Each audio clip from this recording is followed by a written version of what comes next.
Welcome to AI for Good, the leading action-oriented global and inclusive United Nations platform on AI. Organized by ITU in partnership with 40 UN sister organizations and co-convened with Switzerland. The goal of AI for Good is to identify practical applications of AI to advance the United Nations Sustainable Development Goals and scale those solutions for global impact. In today's session, we're counting on you to use the live video wall feature to ask questions and post comments to help create an engaging discussion. We encourage you to stay until the end, as we will hold a 30-minute networking session in the neural network. Here you can meet, ask questions to our distinguished speakers, connect, and chat with the AI for Good community. It is now time to kick off the session and welcome our first speaker. The floor is yours.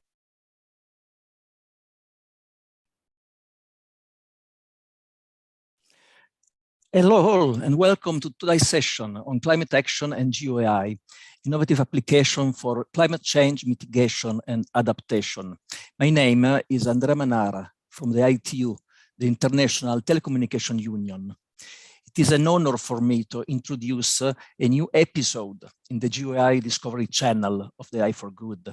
This series is curated by three outstanding geospatial professionals: Nadine Alamé from the OGC, Maria Brovelli from Politecnico di Milano and WGIC Academic Network, and Barbara Ryan from the World Geospatial Industry Council.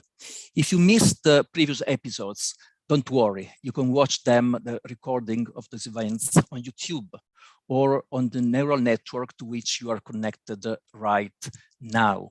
We held 3 episodes already. The first episode was in February, and it was a panel discussing the objectives of this GeoAI series with Maria, Barbara, and Nadine. And we also had a tech talk on what it will take for AI to work with geospatial data. In February, we had also a panel focused on ethics and GeoAI. And in March, we had a workshop on analyzing the Amazon deforestation with machine learning and the Google Earth engine. I wish also to inform you on the next GeoAI scheduled sessions. We will have a panel session on spatial digital twins on 17th of May, a GeoAI for agriculture panel session on 14th of June, and a keynote speech from Rebecca Moore on Google Earth Engine on 23rd of June. Furthermore, we will be launching in May the GeoAI Challenge at the AI for Good, a competition where anyone with a knowledge of machine learning can participate to solve problem statements in the geospatial domain and win prizes. We are just putting on the neural network the link to the challenge. Without further ado, let me now introduce you to Barbara Ryan, the Executive Director of the World Geospatial Industry Council and one of the co-curators of the GeoAI series.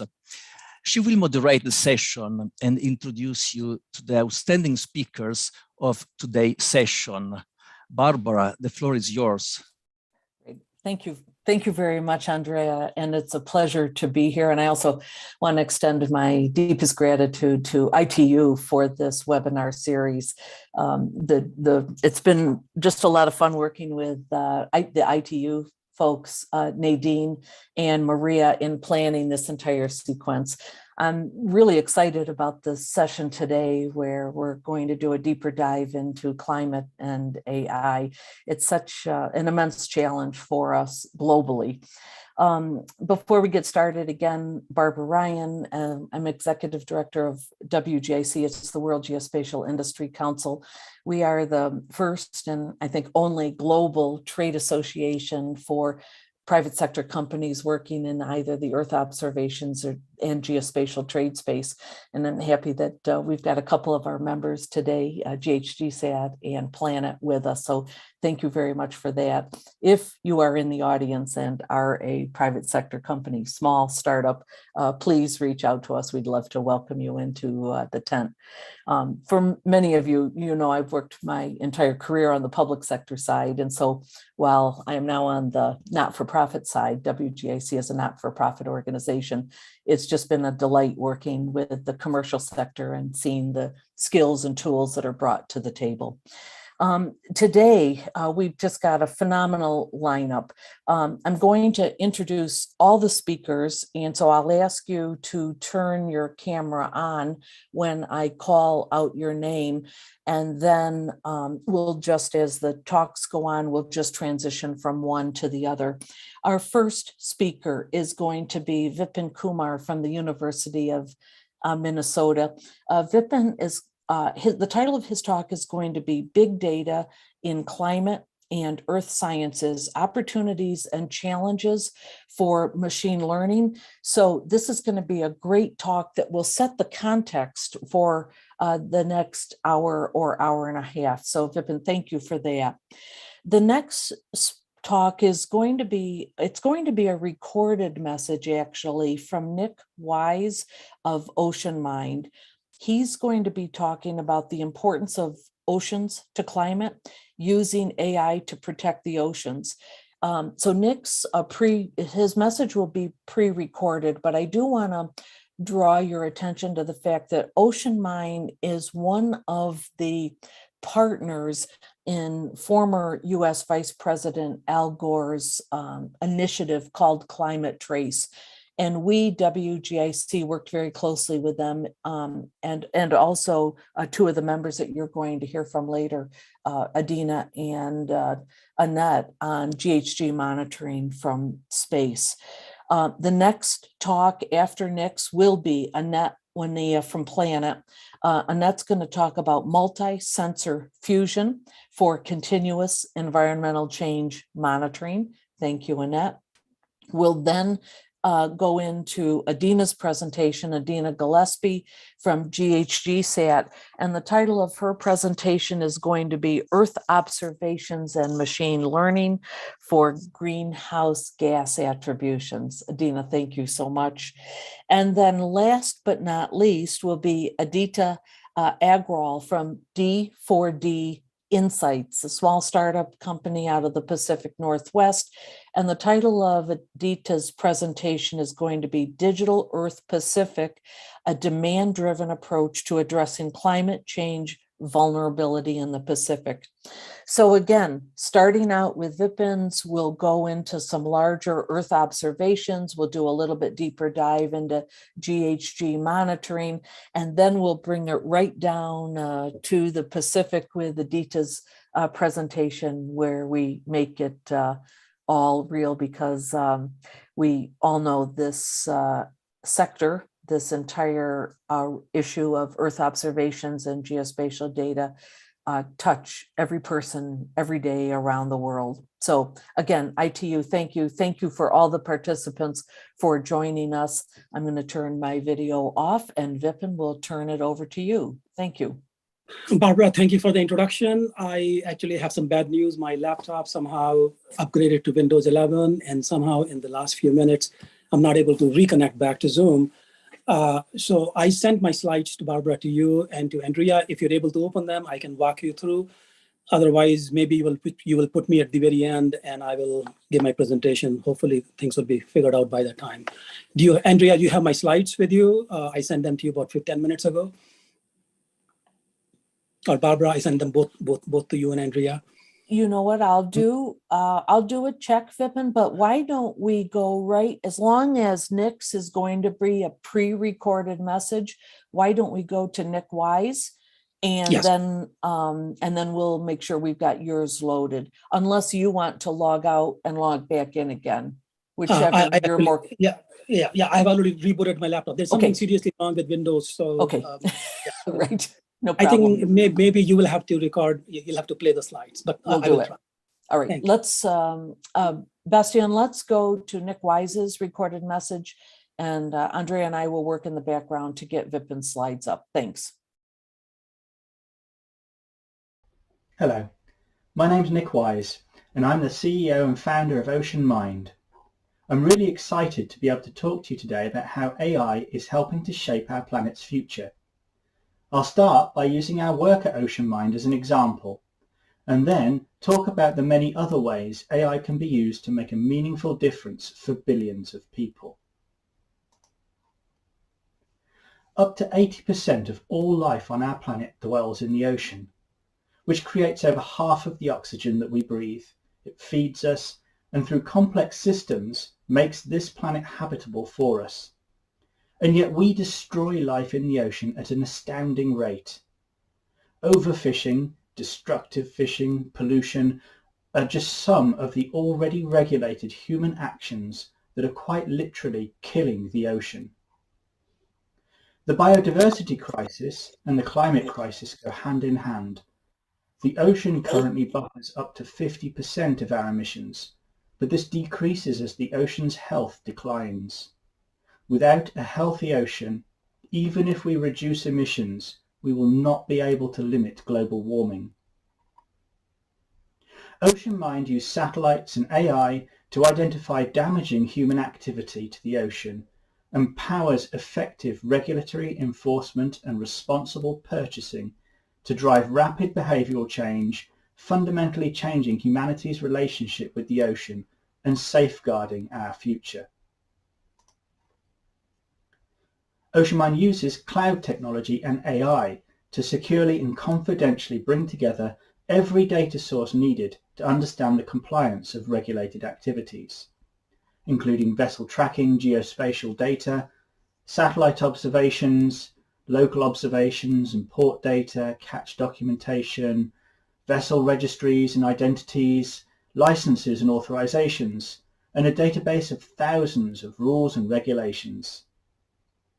Our technology creates prioritized alerts for our expert analysts to review and investigate, which we then deliver to authorities and industry as actionable insights.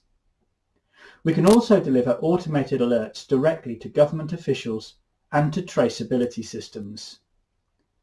We've developed machine learning models to identify specific vessel behaviours, such as fishing, that are fed into our rules and regulations engine to automatically identify suspected non-compliance at scale.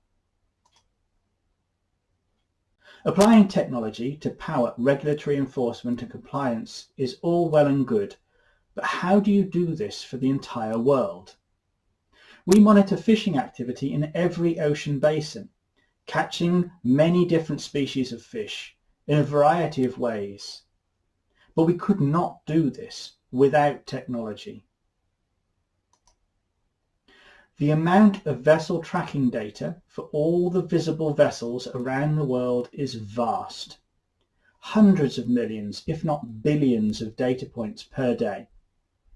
On top of this, we've analysed over 460 million square kilometres of satellite imagery for transmitting on tracking devices. And further, there are thousands of overlapping rules and regulations governing fishing, many of which are inconsistent and changing on crossing an invisible line on the ocean. It is simply not possible to manually analyse all of the data to identify non-compliance.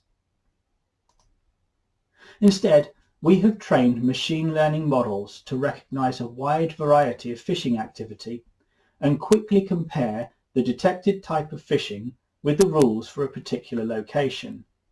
The system will filter out compliant and less important data, bringing forward only suspected non-compliance and prioritising for an analyst, allowing them to focus on the highest risks and providing our government and seafood industry partners with the actionable insights they need to prevent illegal fishing.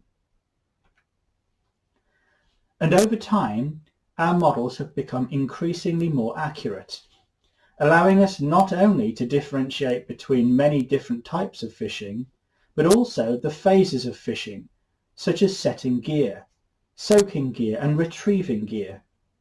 With this increased granularity and accuracy, we're now learning new and unexpected things from the data.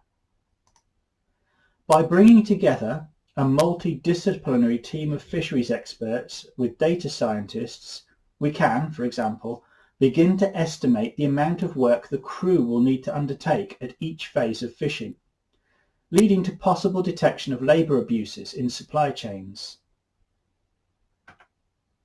Another unexpected use of the data is our work with the Climate Trace Coalition. Climate Trace makes meaningful climate action faster and easier by mobilizing the global tech community to track greenhouse gas emissions with unprecedented detail and speed. We harness satellite imagery and other forms of remote sensing, artificial intelligence, and collective data science expertise to track human-caused greenhouse emissions as they happen. Climate Trace's emissions inventory is the world's first comprehensive accounting of all human-caused greenhouse gas emissions based primarily on direct, independent observation.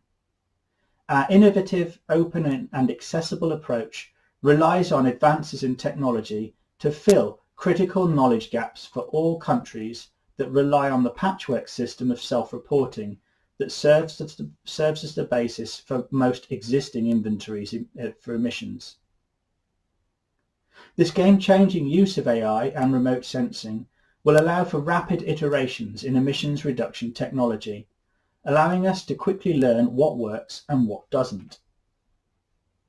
Oceanmine's part in Climate Trace is to model the emissions from the shipping industry. The same data used to understand the compliance of fishing activities can be used to model shipping emissions. Existing inventories of shipping emissions are months, if not years, out of date. By using machine learning, we can regenerate the inventory in near real time, allowing for faster response and action to drive emissions reduction. Monitoring our planet's life support systems is now possible, given the advances in remote sensing technology and in AI techniques, to analyze and filter the ocean of available data. By bringing together multidisciplinary teams of domain and conservation experts with the data scientists, we can understand the impact of human activity and direct efforts to reduce damage to the environment. AI is a critical driving factor in our ability to restore the health of our planet. Thank you.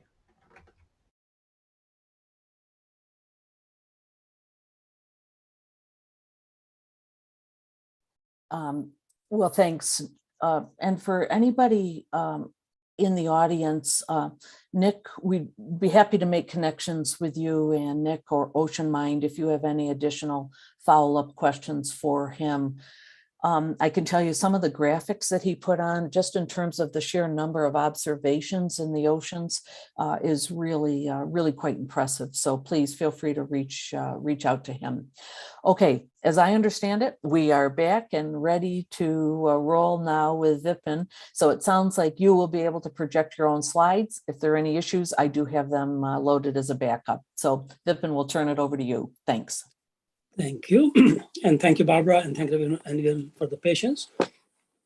So let me. So thanks for the invitation. This talk is about how machine learning could help address some of the biggest challenges that we face in the earth science and the environment. And just first an overview of what these challenges are. We also, of course, know that the planet is warming. We are already seeing the impact of this warming in terms of increasing frequency of natural disasters, the forest fires, the droughts, and the floods and the hurricanes. And as the scientists tell us, that some of these impacts would be irreversible if we don't act fast. But climate change is not the only challenge we face, and there are many other interrelated challenges that the planet faces. And one of them, of course, is our ability to feed the growing population of the world without destroying the planet. The population of the planet was about 6 billion only about 22 years ago, and at the turn of the century in 2000, and now we have close to 8 billion people on the earth, and we are increasing. And as we sort of increase the population, and we need to increase the food supply, and one of the ways we have done that in the past is by deforesting forested lands and then converting them for agriculture. And now if we keep doing that, we have two problems. One of them is that the forests are a great source of carbon. And again, we are sort of making the climate change problem worse. And the other thing is, as we deforest land, we are losing biodiversity because they're also great sources of homes for biodiversity. So those are both very critical things that we need to worry about. The third thing is that the humanity, the water is a source of life, and the availability of water has become more and more uncertain because of human actions and also because of changing climate, whose impacts are mostly going to be felt in the form of water. You see the floods and you see the droughts. But the example I'm showing you here on the right lower side is a result of human actions. One of the largest freshwater body in Asia, in the former Soviet Union. You see on the left in '89, a very large water body. It shrunk to something very, very small because the rivers supplying these lakes were divided for agricultural use. And the last one is, again, sort of an interaction with all of these issues. As we try to grow the food supply, we use, for the planet, we add more fertilizers to our land. And a lot of these fertilizers washes into the ocean, into the lakes and the rivers, and it creates these dead zones, and they're sort of very harmful for the planet. And actually, the nitrification of the ocean is just another existential threat for the humanity. So the question is, given all of these challenges, what could AI do? And of course, there's a tremendous opportunity here for AI and machine learning to help here, having dramatically transformed our life in every sector of the society. And of course, the biggest problem is that if you apply these technologies directly to the environmental problems, you face a number of challenges, unlike some of the commercial applications. Here, the environmental problems are hard. The labels can be very, very sparse. Data can be uncertain, noisy at multiple levels, captured by multiple sources, multiple levels. The phenomena can be multi-scale. There's a huge amount of heterogeneity in space and time, which means you build a model in one place, it won't work at the other place or at a different time. The phenomena of interest can be rare, and the patterns that you're interested in could be evolving in space and time. So all of these challenges have to be addressed to be able to apply the latest advances in AI to some of the environmental problems. So this talk is going to be about what those challenges are, what can be done and what has been done in our group in the context of some of these challenges. And a lot of this work is going to be in the context of satellite data, just like you heard from the previous talk. And the other satellites like the MODIS, sensors like MODIS, Landsat, and of course Sentinel, and many, excuse me, and many commercial satellites like Planet and QuickBird and so forth, which are taking the picture of the Earth continuously, and in many cases providing a daily picture of the Earth at very, very high resolution. And the question is, what can we do with this information? And I'm going to give you a very quick window into three different case studies that our group has worked on, and one of them is the ability to create maps of the forest fire on a global scale. And this is significant because forests by themselves account for 20% of the carbon just by absorbing it on a yearly basis. On the other hand, the humanity managed to destroy them and degrade them and burn them for agricultural uses. And the question is, can we reduce this deforestation? And before we can do that, we have to be able to monitor them so we can manage them. And managing these forests and monitoring these forests in the tropical area is an extremely hard problem. So because of lack of ground truth, because of these fires, when they burn, they create so much smoke that it's very hard to see what's going on there.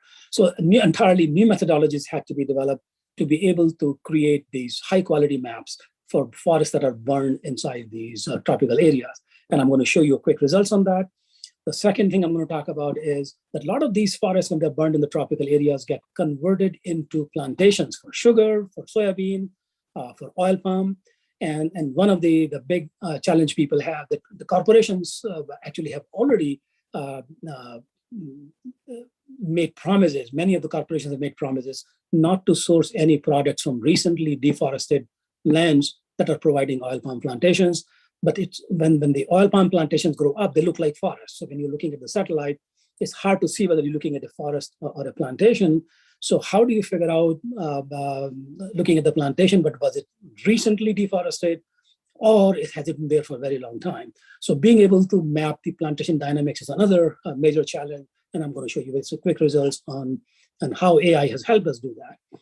And the third thing is, as the water supply, water resources become strained, it's becoming more and more important to understand the stocks and flow of fresh water on a global scale. And again, that's a hard problem, primarily because of heterogeneity, because the water and land look very different from the space at different times and locations. And I'm going to show you how we were able to build a view of the water on a global scale, and provided spatial and temporal dynamics at a level that was never seen before. So the first result I'm going to show you is about mapping the forest fires in the tropical world, which is the yellow band that you're seeing on the slide. And as there have been products available, state-of-the-art products available, but that are extremely incomplete. One of them is a NASA product, MCD64A1, and it sort of shows you about 186,000 square kilometers of forest deforested in this period of 2001 to 2014. And our approach, machine learning approach, which is predicting rare classes without ground truth, is able to find about 3 times as much deforested land. And you can sort of see the demonstration of that for this location and for this very large area, a couple of 100 square kilometer large area in the Amazon. You see on the leftmost panel the Google Earth image from year 2002. It's mostly green, with except a few patches of clouds on the left side and some deforested land on the right side. In 2015, a whole bunch of it has been deforested. There are no clouds there. And the third panel is showing you the locations found by our algorithm that are deforested. And you can see they match perfectly the deforested areas because all of them were burned and converted into deforestation. And the color blue, the red and yellow sort of put the differentiation between the yellow part are the one that are found only by the AI algorithm, and the red ones were only known to people. So it sort of shows you that on a global scale, you could sort of do this kind of analysis and get a sense of what is burning, what is not burning, and you could possibly promote conservation of forest by giving people incentives, the country's incentive. And as I mentioned, that another problem is being able to map the plantations, the oil palm plantation in Southeast Asia. And this is basically an AI-based approach to sort of tell you exactly what the plantations were. Of course, we know the plantation as of 2000. And as you can see, the green areas each year, you're able to map which areas got deforested and converted into plantation. And using the technology from the previous work that I just talked about, we can also figure out which of these plantations were put in place in a legal manner by cutting the trees versus the ones in which people just burn the trees and then put the plantations. And the last thing I'm going to talk about very quickly is this methodology that has led to the development of water bodies and their dynamics for the entire globe. And this work is using the 30-meter resolution data, but similar work has been done using Sentinel as well by our group. But what is important here is that for this part of the Earth below 50 degrees north, we have found about 750,000 water bodies that are of the size between 0.1 square kilometer and larger. And these number of water bodies is actually almost 3 times these number of water bodies that are known to hydrologists and ecologists, which means it's substantially expanded the knowledge about this the lakes that exist in the size range. And it not only provides these lakes, but it also provides how they have been changing over a period of time. As a result, you can figure out what lakes were formed recently, how people formed. Some of them are used for agricultural uses, some are for mining, some are now reservoirs that people need to understand for ecological purposes. And you could use some of this information along with extra satellite information for calibration of flood models. So this is very, very useful information. And as I mentioned to you, that this RealSat product is about 3 times more complete than the best known product for static water bodies that's called hydro lakes. And you can see that in this picture. As for South America, for example, you can see that it has the water bodies in red and blue, and the blue water bodies are actually not existing in hydro lakes. So you can see sort of vast majority of the water bodies are sort of not known to the ecologists. And you can sort of zoom in and see these water bodies. You can actually then, as a result, measure the dynamics of these water bodies, what's happening on a global scale. And you can see that over a period of time, some of these water bodies, in many of these continents, the amount of surface water actually has been shrinking in the last decade or so. And then people can study now whether this change is happening in large water bodies, in smaller water bodies, is it happening in the reservoirs, is it happening in for farming and so forth. So all sorts of studies and analysis can be done here.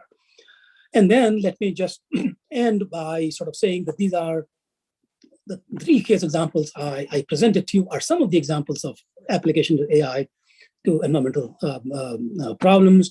On the top left corner here, you see the AI techniques being used to monitor the eddies in the ocean that have been forming and moving around, which are very important for oceanographers and ecologists to understand the movement of energy and ecosystems.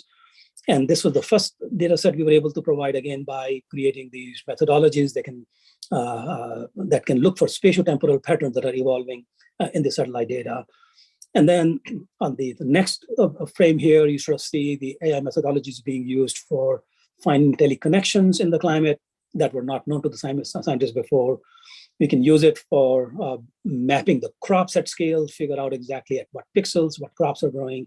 And this graphic here is sort of showing you, on the pair of graphics showing you the map on the left side from USDA, providing the best information as available today. On the right side, a much more corrected information.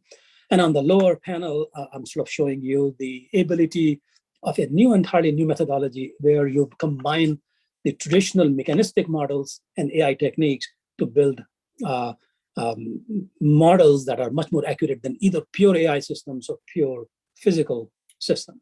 So with that, let me conclude by saying that big data and machine learning offer tremendous opportunity to increase understanding of our Earth and its environment. And addressing these challenges actually have led to entirely new methodologies in machine learning that can actually be useful in many other areas as well. So with that, let me just stop here and thank you for the opportunity. And here are some of the students in my group and my collaborators worldwide. Thank you. Pippin, thank you very much for that. Really comprehensive talk. I'll look forward to coming back and also getting some views into the additional challenges and opportunities that exist. So thanks. All right, Annette, we'll turn it over to you from Planet. Thanks. Yes. Hello to everybody, also from my side. Share the screen. Okay. So my name is Annette Vanya. I work for Planet Labs in Germany, and I'm presenting actually on behalf of Giovanni Marchisio, my colleague who unfortunately could not be here, but he prepared the slides and is involved in most of this work that I will be presenting. And I will look a bit into multi-sensor fusion and using AI for monitoring continuous environmental change. I will briefly, after taking a minute on introducing what we do with multi-sensor fusion with our satellites that allow us taking a pulse of the planet every day, and then show 3 examples of how we use this data set to map land cover over time, agricultural management, and hydrology applications. To start with, first of all, let me see. The proliferation of multimodal sensors, along with the explosion in CubeSat constellations, has nowadays created a framework where high cadence observations allow us to take a pulse of the planet every day. And this, in parallel, there has been a revolution in deep learning that led to many publications, but we believe that there has been very little exploitation of the temporal dimension at scale. And there are different reasons to that, between issues with sensor integration, interoperability, but also scarcity of training data, and especially spatial temporal training data. Here. So this is a slide borrowed from the European Space Agency, but just to say here also that our constellations are part of this picture. And for those who are not very familiar, just a very brief overview, as I will tap on how we use these data sets. I want to highlight here, we have 2 constellations, and I want to highlight the one that you see on the left-hand side, which is the DOVS PlanetScope satellites. We are currently operating the largest commercial constellation of Earth imaging satellites. And thanks to this PlanetScope constellation, which provides 3-meter, it's an optical sensor covering the entire Earth every day. So we take a picture of the Earth every day. That allows us to create, over the years, a huge amount of data that you can imagine are perfect for applying also machine learning and AI. What we do with this PlanetScope daily data sets coming out of it, somebody has the mic on, could you please mute it? I don't know who it is.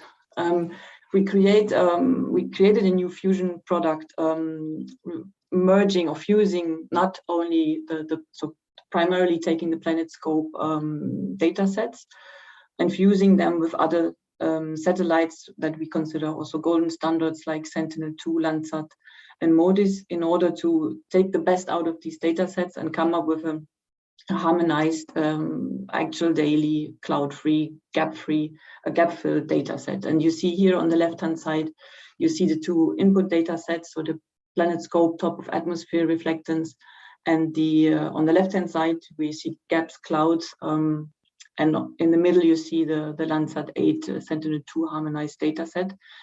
And on the right-hand side, you see the output, which is this clean data set. And if you're interested, I've put at the bottom of this slide the resource so a link to the publication that describes this method that was developed some years ago. And I will now show you how we use this data set in 3 applications. So not all of this is only done by Planet, but a lot of this work was done also by external partners.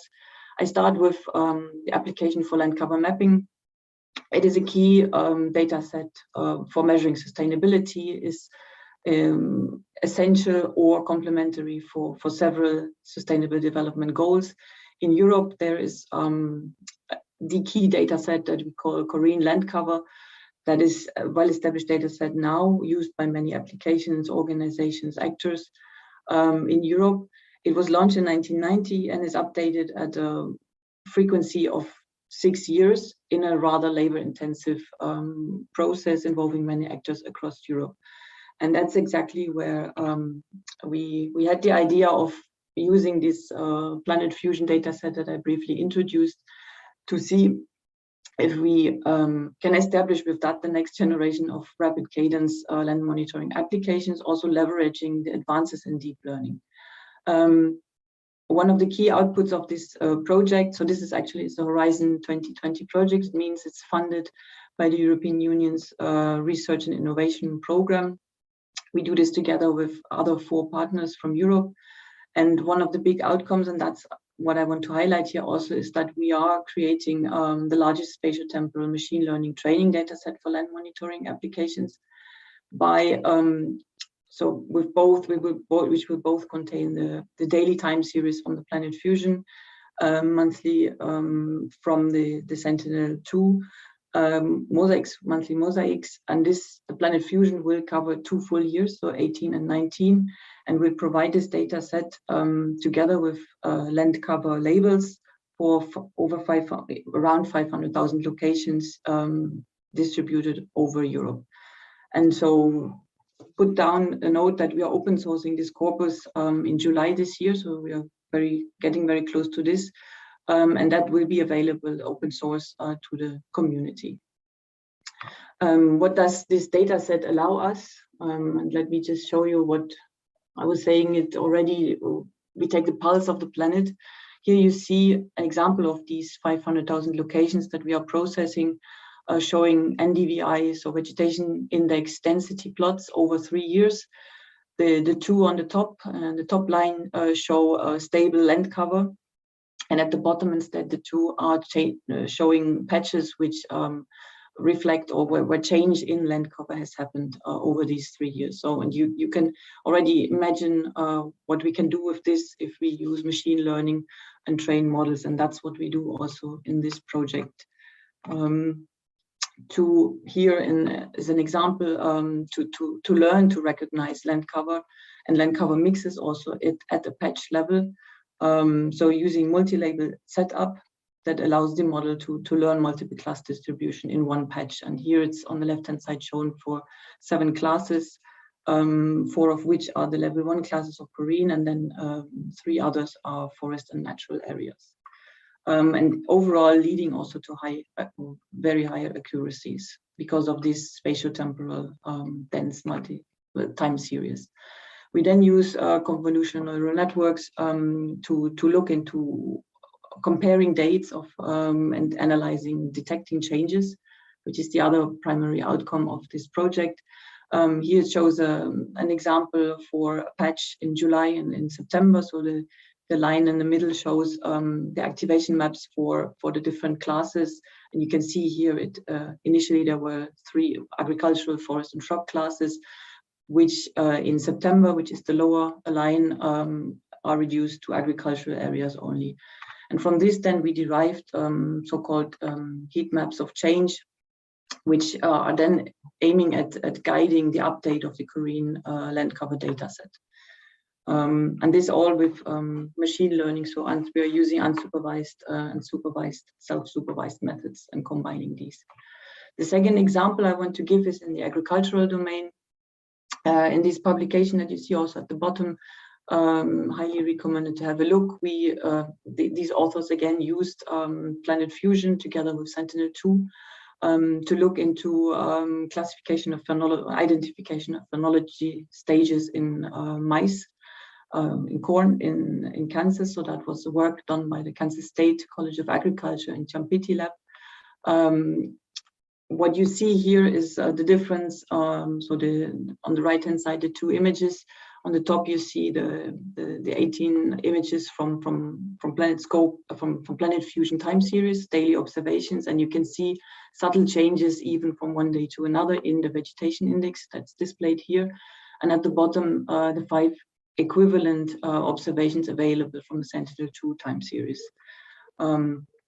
And what they could show in this study was that with Planet Fusion, you are able to detect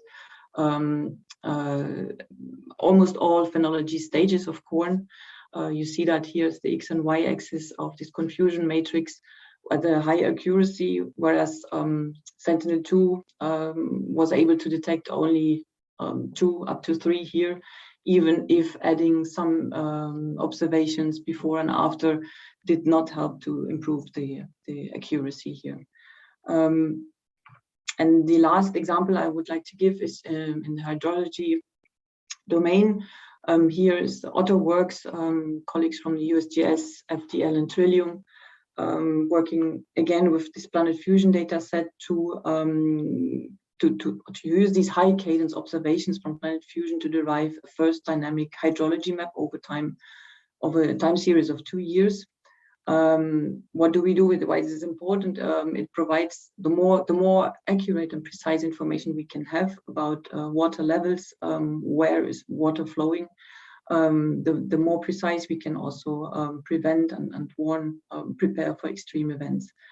And the current, the point here was also that the current satellite approaches are limited to monthly observations and only cover the widest streams. And here, what you see in this map is in blue, these wider streams, whereas in red here, you see the tributaries, which make much of the dendritic surface network and are what is actually required to make more precise estimates. So the study was focusing on monitoring the water levels for these smaller tributaries and mapping the impermanence of these waters.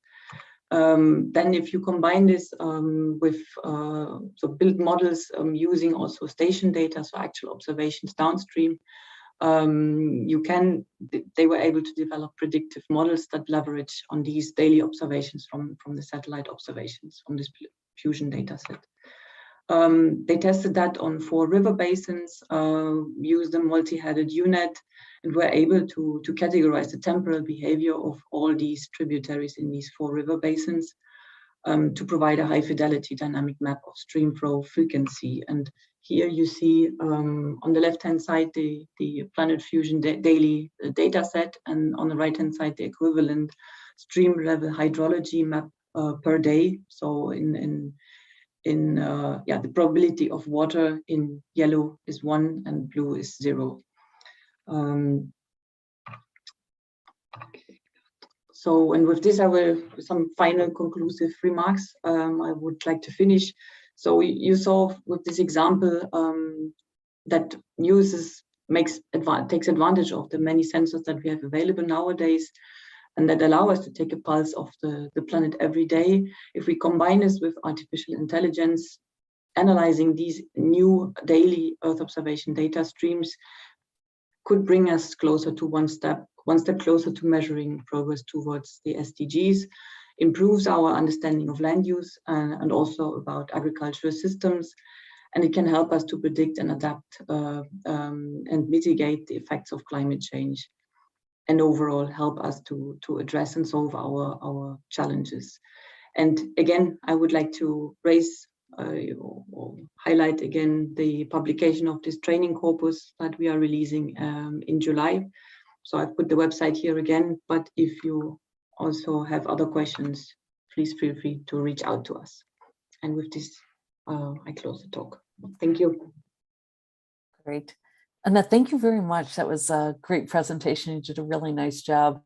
And I think during some of the discussion, we may actually come back and spend a little bit more time talking about that AI for EO project, because I was struck that even in the land cover that doesn't change, you know, the graphs up at the top, you know, where you could see the cycles of greening and browning, that will even be interesting to look at over time for any phenomenological changes that occur with shortening or lengthening of the seasons. It's a phenomenal data set. So nice work.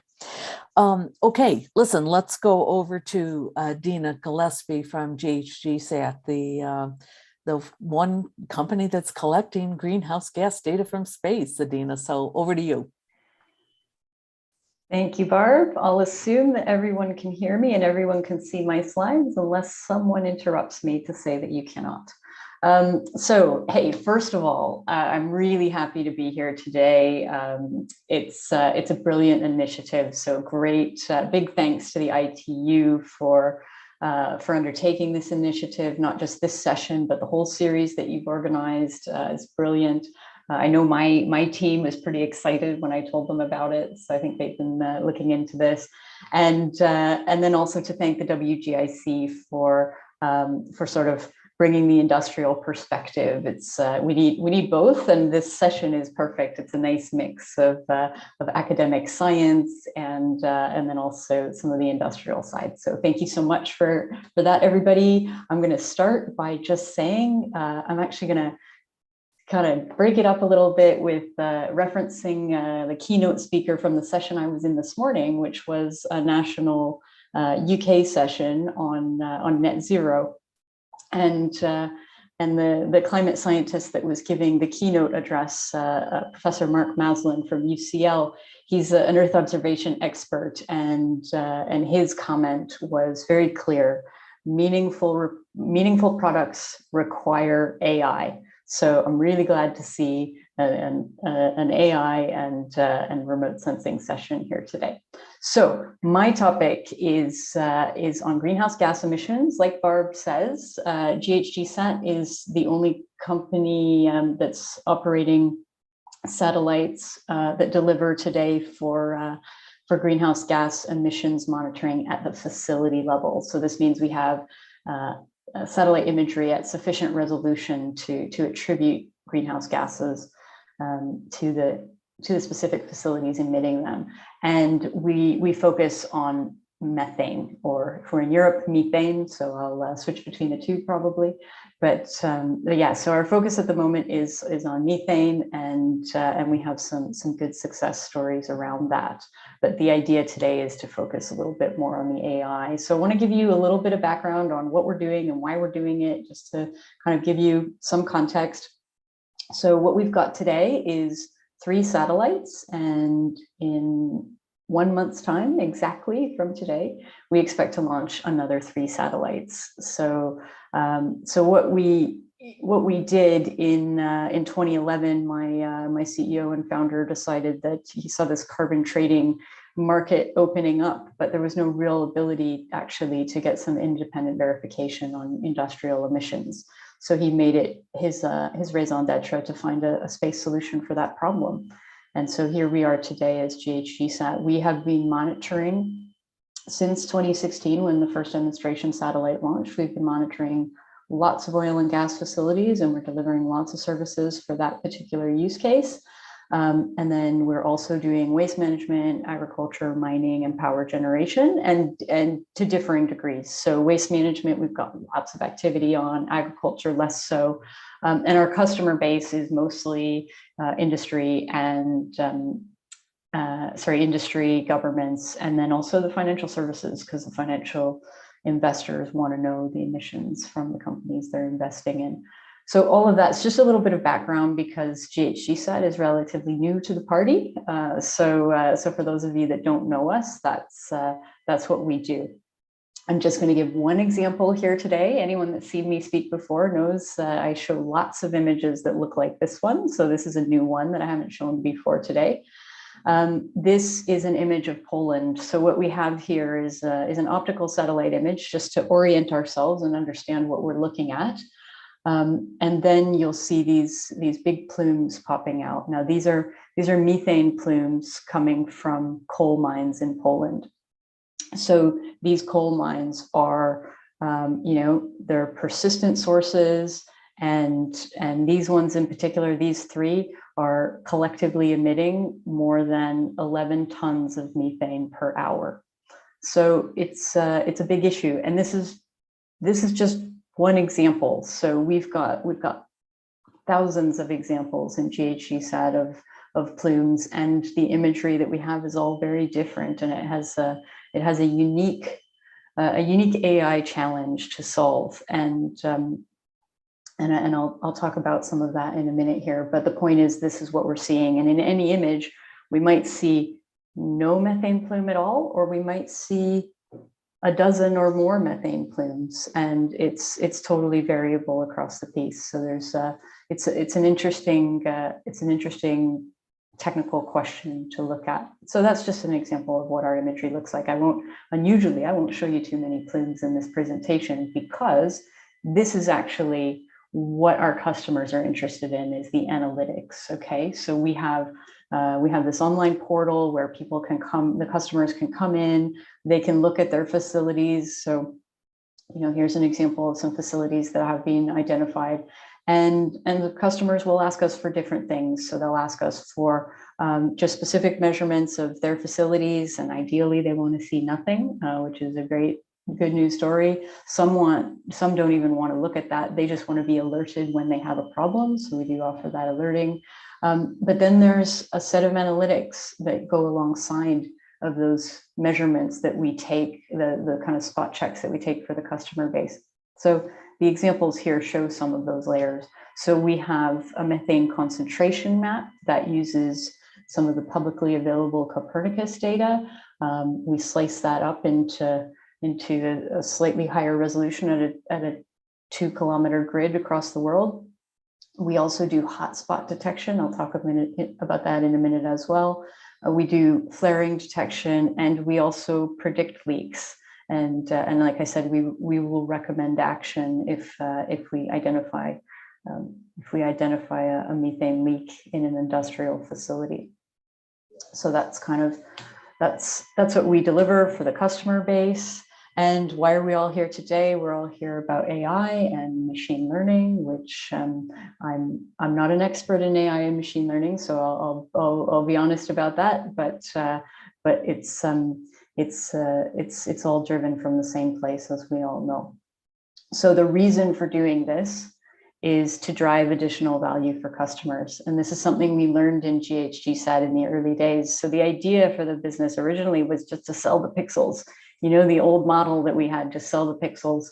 But we soon learned that actually people weren't interested in the pixels, they were interested in the value. And the value has to come from those analytics. And what we found was that we absolutely needed to pull in machine learning techniques. So what you see in that image is just a kind of a marketing graphical representation, but it gives you a sense of one of the things that we use machine learning for. So you'll see the Sentinel-5P Tropomi visualization. That's a 7-kilometer pixel that collects data, methane emissions data for the globe every day. And what we do is we use that data to find hotspots. So we apply machine learning techniques to find the hotspots, and then we task our satellites, which take spot measurements of specific facilities based on the hotspots that we're seeing. And we've had a tremendous success rate in capturing emissions from facilities using that hotspot mapping technique. So that's just one example.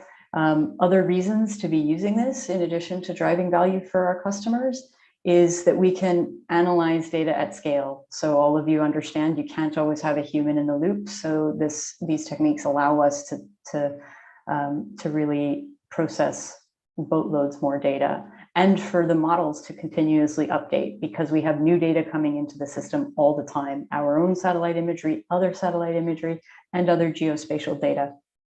So we pull all of that into our models, and we're continuously updating them. And one of the biggest benefits of AI and machine learning is actually running the algorithms and the models on the archive data.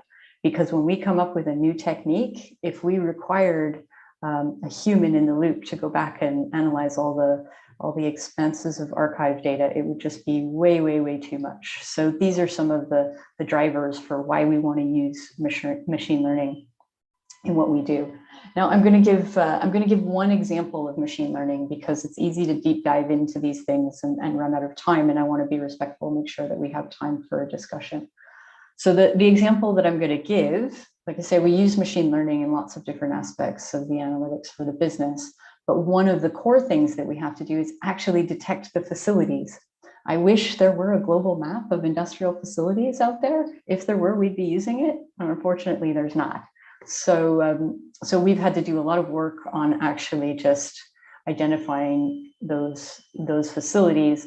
That's the problem set, because the end goal and our aim is to attribute the industrial emissions to a source where we're detecting them from. And if we don't know what it's coming from, then or what the facility is or where the facility is, then we cannot associate it with the methane plume that we measure. So the solution for us in this, we actually use multiple machine learning approaches, and we specifically just kind of give two examples of that. We use the flares as one example. So sometimes what we find is that if we find a flare in the global, there's specific satellites that detect flares from specifically oil and gas facilities, and what we often find is there might not be any facility mapped in our databases, but if we see a flare, then we know there actually is a facility there. So we use ML approaches on that flaring data in order to identify where infrastructure is that maybe hasn't been mapped on the existing databases that we've collected from others or developed ourselves. And then we also use it on satellite imagery for detecting facilities in high resolution optical satellite imagery. So there's some challenges with this, though, because the facilities can differ significantly by industry. So I talked about oil and gas, and I talked about waste management. A landfill looks very different to a well pad, and an underground coal mine looks very different to an open pit coal mine. And so the facilities differ so much that we need dedicated models for these different types of facilities. But what's more than that, we even see differences in facilities by region within an industry. So as an example, we have one area in the United States that's highly active in oil and gas production. And we built this fantastic machine learning model, and we thought, this is great, we'll roll it out across the country and we'll be set. And what we found was it actually differed in other regions, even when it was the same industry. So although we can apply these machine learning techniques and they're becoming more sophisticated over time, we do find that one of the challenges is even the same type of facility in a different region might not perform as well on the models. And then in terms of the training data that we use, We have public data about facilities from different databases. Some of them we pay for, some of them are freely available. And it's great because some jurisdictions require facilities to be registered. And when they're registered, they actually publish this data and we use it. So these are databases that we pick up. So again, that's a training data set that we use to test the efficacy of our facility identification using the flaring and the satellite imagery and a couple of other techniques in there as well. So I'm going to come back really briefly. This is my last slide today, but it's just to stop for a minute and ask ourselves why we're doing all of this and why it matters. And so this is a graphic with some numbers from our yearly report that came out recently. So this is the 2021 yearly report, and you know, with our 3 satellites, one of them is coming to end of life, so it's not performing at full capacity. So we guess we could say 2 and a bit satellites. We detected in 2021 143 metric tons of CO2 equivalent. So we convert methane to CO2 equivalent because it's the standard unit of measurement in the emissions community. So this is a significant number. It's not even close to the full scope of what's happening in the world as it relates to methane emissions, but just this number of our measurements alone is over 31 million. It's the equivalent of over 31 million cars driving on the road for a year. So if we could get in there and actually address all of those emissions that we're measuring, there could be a really significant impact quite quickly. And that's where the opportunity is. So what we do in GHGSat is we actually measure our impact. We're very specific about how many emissions have been mitigated as a result of our data or our intervention. So you see there, it's 2.3 metric tons CO2 equivalent that was mitigated in 2021. We have a really detailed and approved approach to coming up with that number, which I won't go into here. But this is the point. This is the opportunity. 2.3 metric tons is less than 2% of what GHGSat alone is measuring for emissions. So there's an immediate opportunity for impact, and we need the AI and the machine learning techniques at the table right now. Like Mark Maslin said this morning, meaningful products absolutely require AI, and we need to improve these things as a community and get there as fast as we can. It's great to see what Planet is doing, putting out these huge data sets. It all gets us a step forward on the climate agenda. So all good news. And then, you know, like I say, last year we monitored over 100,000 sites.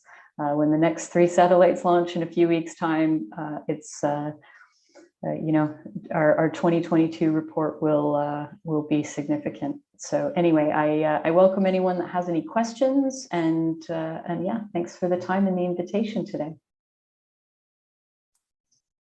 Great, Adina, thanks. That was really good. There were a couple of things I really appreciate. One, a smaller point, just a call out for really a global map of industrial facilities. That really requires some organization to step up and kind of put that together, or a group of organizations. And then that last slide is really very powerful about what's being measured and what still needs to be measured. So thanks for that. Okay, last but not least, Adita, let's turn it over to you and bring it down to the Pacific region.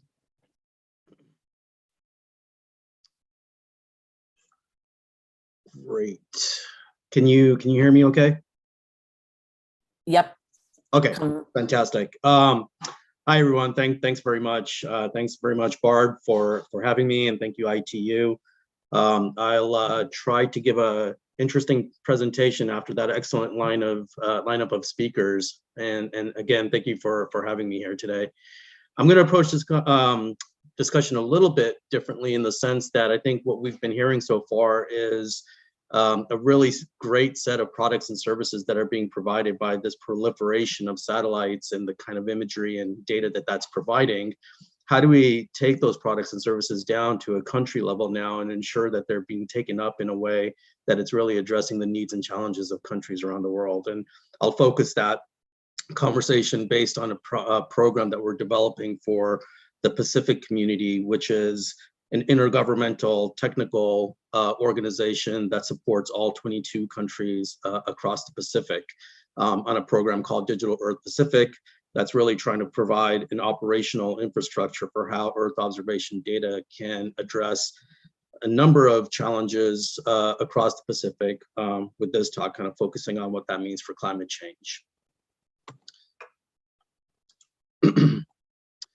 So, I think to just start off with, and I think, previous speakers have spoken to this, and especially in the sense that right now there's so much that's happening with satellites, and satellites are being launched, it seems like, on a monthly basis. But previously there's been decades and decades of data that's been collected that just hasn't been effectively used. Thanks to people like Barb, who really opened up the Landsat archive when she was at USGS. Now with cloud computing, with infrastructure, with efficiencies around computing systems themselves, and the fact that many data are now becoming openly accessible and free, like through the Landsat archive and the Sentinel archive, it's becoming easier to access these data and put them into a more useful format that allow practitioners to get better access and be able to use it more effectively. And so in that sort of backdrop, that's where we've been really developing these digital Earth programs in the Pacific. We're doing that under the leadership and vision of Stuart Minchin, who's the Director General for the Pacific community. He also established the Digital Earth Australia program, and I worked with him to create the business case for Digital Earth Africa. So there is this precedence around how these programs can be established, and the way that we've been approaching it is really to create a demand-driven type of an approach, which really means understanding who your stakeholders and your users are, what are the key needs and priorities across those countries, and how do we create a program and infrastructure and the products and the solutions that are most responsive to those needs and priorities across those countries. What Digital Earth is trying to do is provide an operational data infrastructure. It's deployable in the cloud, and really provides ready access to analysis-ready data that can provide the products and services that those countries need, but do it in an operational way such that anytime a new satellite flies over, those products and services are then also being updated based on the new imagery that's being provided. And so what this really entails programmatically is doing a lot of work, a lot of consultations, and really understanding the needs and priorities across those countries. There's a lot of stakeholder engagement that needs to be done in order to go through that process. As those needs are being identified, we're in the backdrop, we're also creating a prototype infrastructure, which will then take those needs and start creating some early wins and products that really demonstrate the potential of that infrastructure in the long term. Because there's usually a lot of work that's already being done by other experts within those regions, we want to make sure that these programs are being aligned to other programs as well, so that we're not being completely redundant, and we are leveraging local knowledge and expertise and creating the right partnerships with institutions such that these programs can be built sustainably. And then essentially creating a business case that really looks at all the political, institutional, financial, capacity building, and technical requirements that are required to run that program in the long term.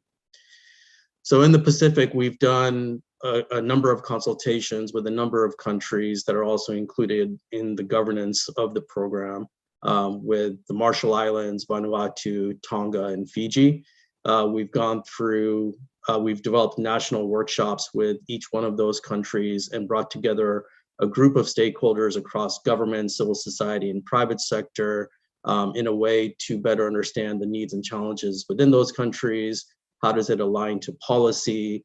And how are organizations currently using geospatial and Earth observation data, the types of specific challenges that they have, and what are the opportunities where a program like Digital Earth Pacific can really help scale the needs that they have across countries. And so one of the first steps was to go through this needs assessment, and the needs that have been identified for the Pacific really fall into three main categories, and those are around climate change, disaster management, and food security. There's a number of use cases that were identified across that needs assessment and across those countries that are really focusing on things that I think you've seen in some of the previous presentations, but around vegetation index to better understand the health of crops. The Pacific is, one of the most vulnerable regions in the world when it comes to climate change. I think that there's often a mindset that if you're going to go to one of these Pacific Island nations, you're going to go to a tropical paradise, which in many cases is true, but it's also one of the poorest regions in the world. And when it comes to issues around sea level rise, obviously one of the most vulnerable, to the extent where countries across the Pacific are creating national plans now on how to relocate based on the potential threat of sea level rise. Other issues around disaster management, cyclones, land use, land cover mapping. And I think the difference in the Digital Earth Pacific program as related to other Digital Earth programs that we've worked on is that this is really the blue Pacific continent. Therefore, 98% of that region is all oceans. So part of what we'll have to look at for the Digital Earth Pacific program is really how do we bring in more oceans related data, more oceans related modeling, what that means for things related to fisheries management, illegal fishing, vessel tracking, and so forth, which there were some great examples that were shown previously, specifically through Oceanmine, around how they're currently tackling those issues. For Digital Earth Pacific, the way that we're kind of approaching this there is that we're working with Microsoft and the planetary computer such that you have the imagery. You're able to then, through Jupyter Notebooks, create the algorithms that are required to run the different types of analysis and use cases. And what you want to get towards in the end is the Earth observation product or decision-ready product that, because it's working through an operational infrastructure, these products then get updated as the satellite imagery becomes available. And so what that really then means is that from a Digital Earth Pacific perspective, and the planetary computer itself is completely open source, the way that it's been deployed for the Pacific is that SPC has its own instance of it. Much of the Sentinel data or the Landsat data or the other data that's coming from the planetary data catalog is being fed to Digital Earth Pacific. And then that data then becomes the base data where new derived products are created and completely managed by SPC. And all of this becomes a public good that's available to all countries across the Pacific and globally, such that the data and the algorithms and the notebooks and such are all made open. Part of what we want to work through with this type of a program is to ensure that there is interoperability, that we are working through principles around open science and open algorithms, and we are creating collaboration across a number of different initiatives and partners across the world. So once this kind of infrastructure is in place, what it really allows you to do is obviously be able to understand change over time. And so, for example, this is what you'll see here is a transect going across this lake, and it's basically measuring sediment load going into that lake. What the graph then is showing you, where blue is better water quality and red is poor, around the year 2000, there was a policy change that was made that reduced the level of sediment load going into that lake. And now, through this type of a visualization, you're able to now understand the effect of that policy. And obviously, there was a positive impact in the sense that that lake really started to clean up thanks to the implementation of that particular policy. Similarly, looking at agriculture, you will see this one plot here, and this is doing an NDVI analysis where green is more healthy, and then you have dry, and then you have more barren soil. By being able to have all of this data over decades, you're able to now measure the trend of the health of that vegetation over time. And around 2005, on that particular plot, the actual crop was changed. So now you're starting to see better year-over-year yield of that particular crop. Here's being able to look at a time series data of where coastline change is taking place, where erosion is taking place, and in an area like the Pacific, this is going to be something that's going to be very critical. And this is an analysis that we're working on in the Pacific right now, where coastline change detection is going to be key. So part of what we're trying to do is line that up with a tidal elevation model so that we're getting better, accurate assessments of what that coastline change is going to look like. And this has been one of the key kind of requirements from the Pacific to be able to better understand what the potential of sea level rise is and what the effect of that then is going to be on communities living across these islands.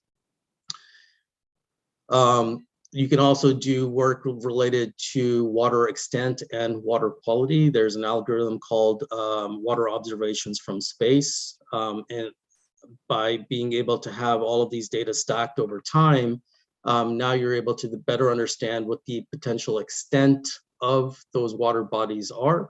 And as previously shown in the previous example, what the water quality influence on that also is.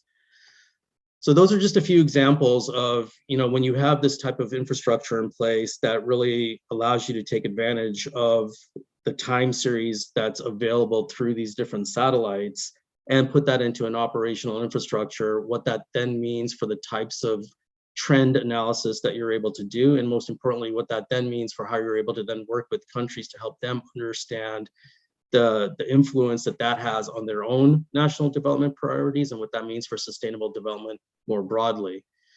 The way that we try to approach these programs is to really be demand driven, build high-level political support, institutionalize it such that it's locally owned and managed, create a governance model that it's both top down and bottom up, and by bottom up, really being able to include countries and organizations within those regions such that they have a decision-making voice in terms of how these programs are run and what the priorities are for the types of products and services that are being created.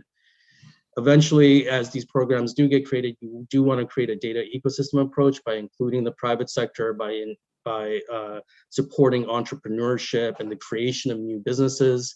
You want to create a user engagement approach that allows for co-design to take place, and obviously looking at capacity development is going to be a key issue in relation to what that means for international development and really how these programs are going to be sustainable in the long term and what that then means for the uptake of these products and services at the country level.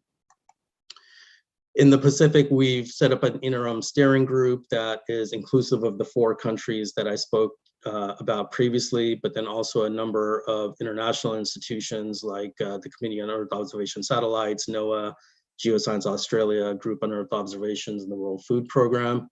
That provides a good balance between understanding what the need is at the country level, but then what also the international support is in response to the needs and priorities that are being identified.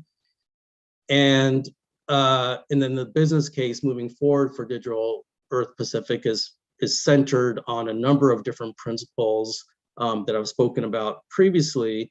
But again, the key aspect to making these programs really successful in the long term is that you do have this inclusive governance model and that there is strong engagement with the countries that you're working with. So moving forward, what we've defined for Digital Earth Pacific is an 8-year program. We want this to be a sustainable program even beyond that, but it's really focused on first setting up the foundation. That means really setting up the strategy and the operations and the technical infrastructure. Then really focusing on the capacity and the uptake and the engagement once that infrastructure is in place, and then creating this ecosystem approach where you're really bringing data, users, applications, knowledge all together in a way to really create innovation and entrepreneurship that's inclusive of governments, private sector, and civil society. So with that, let me stop there, and thank you very much. Thanks. That was really great. You know, and I just like some of the other graphics that we saw, I really like that changed in water quality, so that you can actually see that management changes on the ground do in fact have an effect, and that we can look at those over time. So really nice job. And also, I think we'll come back to just the role of community or public-private partnerships, or however you want to talk about that coordinating team where you had all relevant people at the table. So thank you for that. You guys, let me ask everyone to put their slide videos back on so that the audience can see you. There have been a couple questions that I know have been to individuals, and you've maybe answered them offline. Thank you for that. What I do want to do, though, is come back to a question that R.J. Harris has just asked, and that's that government-sponsored satellite programs share all data for all to use. Okay, some governments do that, not all governments around the world, so I want to be clear about that, but are often slow to adapt and field new technology, that's for sure. Businesses are agile with technology, but often will not share proprietary data sets and insights. In the spirit of AI for good, how do we collectively thread this needle of democratizing data availability using advanced Earth observation technologies? And the reason I thought we should answer that live rather than respond to R.J. Harris directly is I think it is a really important topic. And before I ask other people to comment, let me just jump in because, you know, I've worked, as Aditya said, I've worked on advocating for open data for a long time, and we still have a lot of work to do. First, on the government side, our arguments all along on the government side were that citizens have paid for those satellites to be built, for the people to work those programs, and should have access to that data. Now, that's the public sector side. We know the private sector side has a different business model, you know, and there are two different roles and responsibilities between the public sector and the private sector. We are, however, seeing the private sector come in selected examples, either geographies or with selected data sets. So I'll let anybody who wants to respond to that, but I did think it was a big enough question that everybody should hear it and not just respond to RJ privately. Adina, I see your hand is up. Go right ahead. I love this question. Thank you so much for this question, RJ. Yeah, so you make such a great point, and Barb's point is exactly right. We've already paid for the data that's in the public missions, so that it should be available to us. And that's just not the case for private companies, right? We have to pay to keep the lights on, and so we have to cover the costs in some way, and that means we have to charge for the data, and that can look like a number of different things. And I think all companies, I know Planet does this, we do this at GHGSat, we make every effort to make data available for R&D and science purposes. I know for our part, we give 5% of the data from our first commercial mission for free to European Space Agency and Canadian Space Agency for the climate science community. And in fact, they also procure additional data for the climate science community. So that the access to data from that point of view is very possible. And I would just have to actually dispute the point that that businesses won't share data sets and insights. Actually, what the reality for us is that we will share it.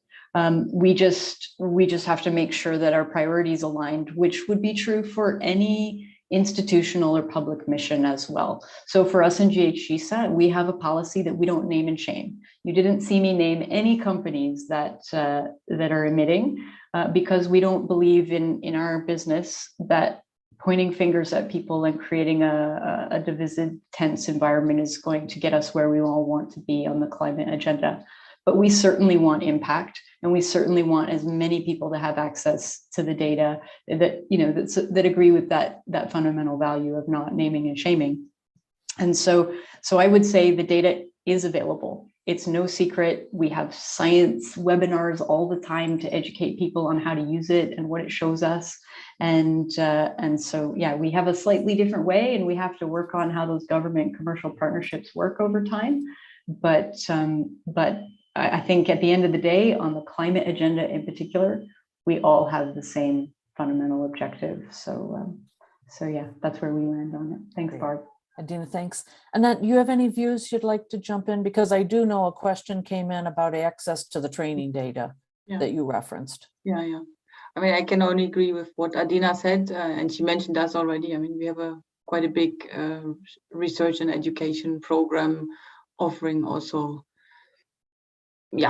finding the right way, the right compromise between also giving data away, but also getting feedback on how the data is used and useful for certain use cases, which is also very valuable for us. And the data set I advertise a bit is a good example, also showing off what in addition we do to doing that under the research and education program. So in these projects with other partners, creating a data set that we provide to the community for free, open sourcing, because we believe it can bring advance also on the technology side and algorithms and analyzing these kind of data sets. Yeah. You know, there's one other point of that, and then Adina, I see you nodding, so feel free to jump in on this. There's one other point, and Adina, you made a kind of snuck in a comment there that, you know, people want answers. So we might be getting, because we are scientists and Earth observations, we kind of get hung up on the data. And yet for many of, maybe particularly the emitters that you're working with, they kind of want answers. And so I actually think it may not be in 5 years, and it may be in 10 or 20, but I think using data as the currency of exchange will likely change, because what I think we'll start to see a migration downstream to those answers that you kind of referenced. But Vipin, I see your hand up, and then Aditya, maybe you want to weigh in as well. Go right ahead. Yeah, so I just wanted to sort of come back to this, the private sector partnerships, and Adina, as you said, the lights, lights have to be kept on, the bills have to be paid, otherwise there's no commercial program, which is why we have to look for the win-win situation. And I have an angle coming in from a university. We train students as the future generation who will be using this technology and building products. And I think that's where this threefold objective of us being able to train students, the commercial companies being able to create data sets that have value, versus the climate goals that need to be handled. I think all three of them can come together. In academic settings, it's very easy for the students to stay focused on any kind of problem, environmental problem, and there's a huge interest in that direction. I teach a course, AI for Earth, and it's oversubscribed. It's like it gets offered and immediately gets filled. Now these students, after they graduate, they're going to work for Facebook, for Twitter, for Microsoft, for Amazon, and so forth. And they may be able to use Planet's data or some of the other commercial data in innovative ways for those companies. So what I'm saying is that there's an opportunity here for the companies like Planet who are creating this commercial data set to work with groups in academia where you allow them, the students, to work on cutting edge climate environmental problems. And then once they get trained, not everybody's going to work on the climate industry. I mean, in the sense that, it's like they go wherever they go and then they will use the data. I mean, your data sets are used in many, many different ways. So I think we can be more innovative. What I'm saying is that, yes, you guys are providing some data sets to people, but there could be more innovations there. There could be more collaborations. And I think there's a room for growth here. That's all I wanted to say. Thanks, Vipin. Aditya, would you like to jump in on that? And then also, because we're running out of time, I do want to give you an opportunity, and maybe all the speakers, now that you have heard anything, do you have any other ask? Because it was just so meaningful what you did as we downscaled to the Pacific. And I'd just like to give you the floor to ask anybody else here, or ITU for that matter, or people in the audience, about what do we really need. But feel free to comment on the data question. Yeah, no, I'll try to address both of those questions really quickly. I mean, I agree with everything that all the other speakers have said. I mean, I think this has been, one of the sort of big questions that has been around for at least the last 10 years in terms of how to make more commercial satellite data available. And I would say that I think what we've seen, at least over the last 4 or 5 years, is that that's improved, actually. And it all really comes back to, the different types of use constraints that are applied in terms of how commercial data does become more available. So there might be, a frequency constraint, there might be a use case constraint, and so forth. But often, even with things like the disaster charter, when there is a big issue that comes up, commercial companies are stepping up and making their data available under those particular constraints. And so, for example, in the Pacific, that we are using planet data in the Pacific. And I think it also, just coming back to the issue around the use case, I think you have to just really be careful about what is the resolution and the frequency that's really required per the use case that you're working towards, right? I think there's an automatic sort of thought that happens with many that you always need the high resolution imagery, and in many cases you do. But there's a lot that can also be done with the data that is already being made freely and openly accessible that can also be used in very good ways. So it's really, I think you just got to really understand the use case, and from that perspective, be able to use the data that is going to be best applied to that particular use case. For the work that's happening in the Pacific, the part that we're working towards right now is really creating the business case and getting the program funded. The program is going to be institutionalized at SPC as the intergovernmental organization for all of those countries. And one of the key aspects that we'll be working towards is really trying to scale up the different types of use cases that have been identified according to the needs and challenges of those countries. So we welcome partnerships in that regard. We welcome partnerships that are going to make more data available, that are going to provide more domain expertise in terms of how these use cases are generated, how we can link up with other systems to make programs interoperable, such that algorithms can be shared across those platforms, and we can apply those algorithms to the Pacific as well. And obviously, if there is donor and funding opportunities to get the program fully launched, we would always welcome that as well. But we expect to get the program fully launched this year. And again, as I indicated, we want this to be a sustainable long-term program, such that it's not another development project that runs out of funding in 3 years and therefore the program disappears.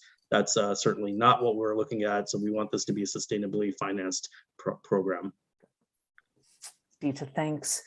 You guys, I feel like we could talk for another half hour, because from where I sit, the challenges of communicating just the importance of geospatial data and Earth observations is so important. And there were just some wonderful graphics where management actions were taken on the ground or not, or there were emissions. And I come at that with those individual emitters, in most cases, they want to know that so that they can take corrective action themselves rather than have come in and have penalties applied. So I think for most people, access to that information, whether you are an emitter or not, is just so important. And then Annette, going back to that slide again, where I just so much liked it, where the land use wasn't changing at the top, but you could in fact see the greening, and even analysis of that being indicative of potential climate changes, I think was so really important. So I really appreciate all the graphics that you guys put into every single one of your presentations. Let's see, we are going to, ITU will tell us about skipping over to the neural network, where some other people might want to ask you questions individually. Again, I want to remind the audience about Nick Wise, and we could send him questions, but I would like to give everyone just maybe 30 seconds to do a final wrap up for what you would like to communicate to the audience that's here with us today. Vipin, would you like to start? I'll just call you out randomly, not randomly, I'll call you out by how I'm looking at you on the screen. So Vipin, why don't you go first? And I think this is just an exciting session. And again, coming from academic institution, I tell my students that there are tremendous opportunities, that AI and machine learning has to solve the problems that are going to impact their generation the most. People like me and some of us on the screen would not have to face this for very long, but the younger generation who are coming in, they have to face for this for many, many decades. And it's their problem they need to solve. And I think they need to be, and they're excited, they're ready to work.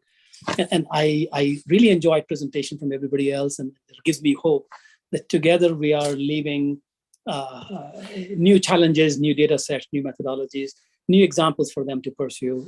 I'm very, very helpful. Thank you. Thanks, Vipin. Annette. Yeah, thanks for this great opportunity. It was personally my first getting in touch with this initiative also. I think it's a great platform also to share knowledge, share also what people are working on, possibly also knowing what data is available.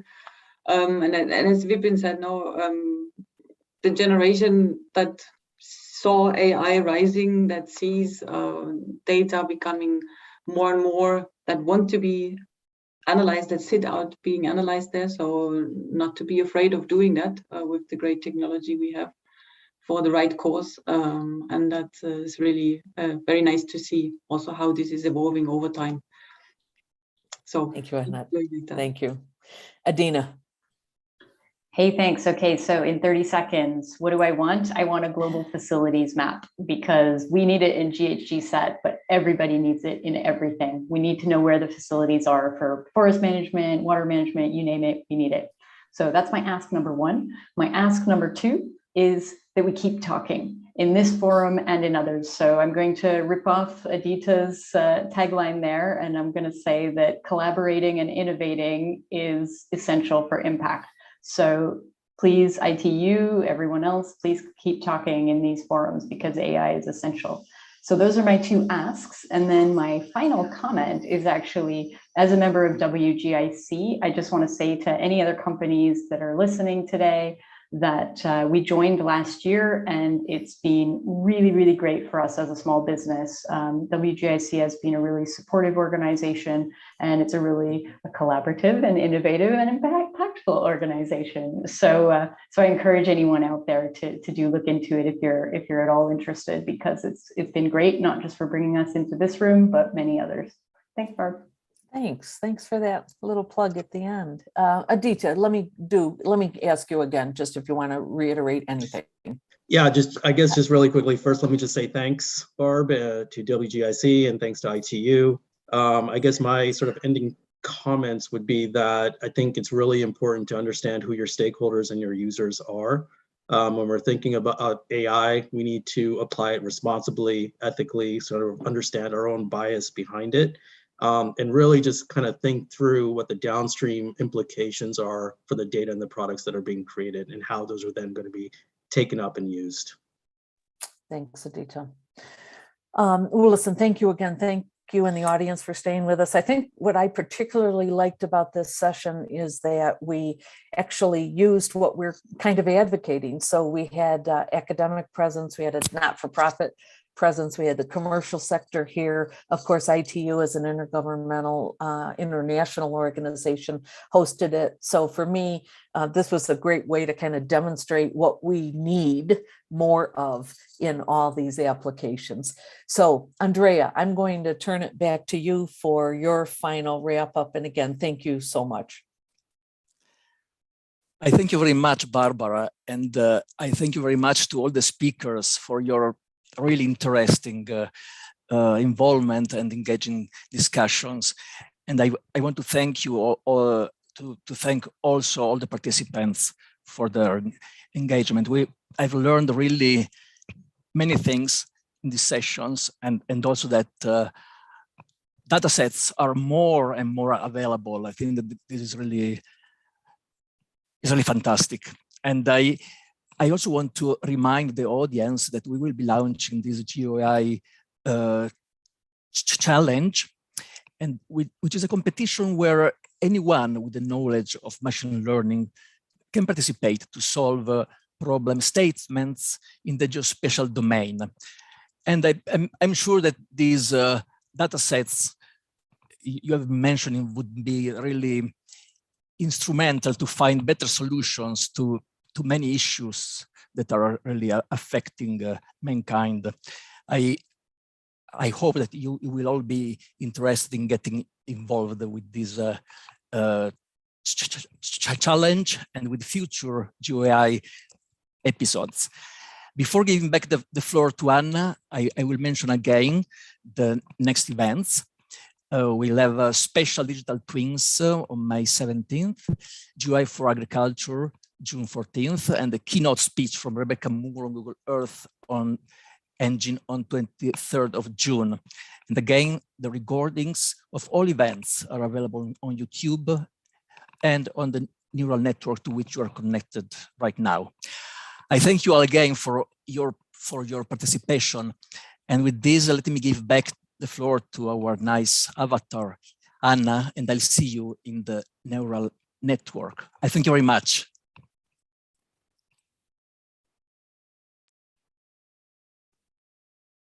Thank you for participating in today's AI for Good session. We hope you've learned something new, innovative, and engaging in today's event. We now encourage you to continue the conversation on the live video wall in the neural network. Here you can ask questions, like and comment, share links, complete the satisfaction survey, connect with interesting profiles, or speak one-on-one using the chat and video function. After the 30-minute networking session, we invite you to explore the lobby, try the smart matching quiz, visit the virtual exhibits and poster boards, and build your personalized AI for Good program. It was a pleasure learning with you today. See you at the next AI for Good.